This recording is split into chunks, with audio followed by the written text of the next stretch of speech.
Hi అందరికీ welcome back to Kavitha's vlog. ఈరోజు మీకు నేను సింపుల్గా కాకరకాయ టమాటా చూపిస్తాను. ముందుగా స్టవ్ పై కడాయి పెట్టుకొని ఒక 2 స్పూన్ల ఆయిల్ వేసుకున్నాక జీలకర్ర ఆవాలు, ఉల్లిగడ్డ, పచ్చిమిర్చి, కరివేపాకు, అలాగే కొద్దిగా కస్తూరి మెంతి వేసుకోవాలండి. ఫ్లేవర్ బాగుంటుంది. కొద్దిగా అల్లం వెల్లుల్లి పేస్టు, పసుపు వేసి ఇవన్నీ ఫ్రై అయ్యాక ఇందులో కట్ చేసి పెట్టుకున్న కాకరకాయ ముక్కలను వేసుకొని కొద్దిగా ఉప్పు, ఒక చిన్న చెంచా చక్కెర వేసుకొని చక్కగా ఇవి ఫ్రై కావాలండి.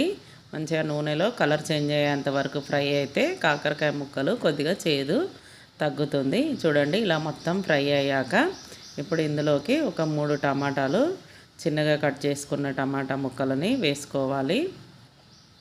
ఈ కర్రీ చాలా బాగుంటుందండి.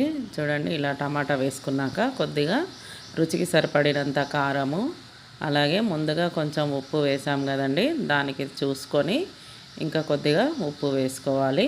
అలాగే కొద్దిగా నువ్వులు, పల్లీలు పౌడర్ చేసుకొని పెట్టుకున్న అవి ఒక 2 స్పూన్లు పల్లీ నువ్వుల పొడి అండి. ఈ పౌడరు మనం వెజిటేబుల్స్లలో వాడుకుంటూ ఉండాలండి, అప్పుడు హెల్త్కి చాలా మంచిది. నువ్వులలో కాల్షియం ఎక్కువ ఉంటుంది కదండి, వాడుకోవడం మంచిది.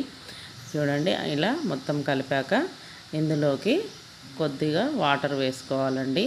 ఏంటంటే మరీ ఫ్రై లాగా కాకుండా కొద్దిగా వాటర్ వేసుకుంటే కొంచెం గ్రేవీ లాగా ఉంటుంది. అప్పుడు రైస్లోకైనా కూడా చపాతీలోకైనా కూడా ఏ కర్రీ చాలా బాగుంటుందండి. చూడండి, ఇలా మొత్తం కలుపుకొని ఇది మొత్తం ఉడకనివ్వాలండి. టమాటా మొత్తం ఉడికిపోయి మంచిగా మగ్గేలాగా మూత పెట్టుకొని ఉడకనిచ్చుకోవాలి. చూడండి, ఇలా ఉడికిపోయింది. ఇప్పుడు ఇందులోకి కొద్దిగా కట్ చేసుకున్న కొత్తిమీర వేసుకొని మొత్తం కలుపుకొని చూడండి, మొత్తం కలుపుకొని చక్కగా టమాటా కూడా మొత్తం ఉడికిపోయిందండి. అంతే అండి, ఎంతో టేస్టీ అయిన కాకరకాయ టమాటా రెడీ అయినట్టే. ఛానల్ని సబ్స్క్రైబ్ చేయండి.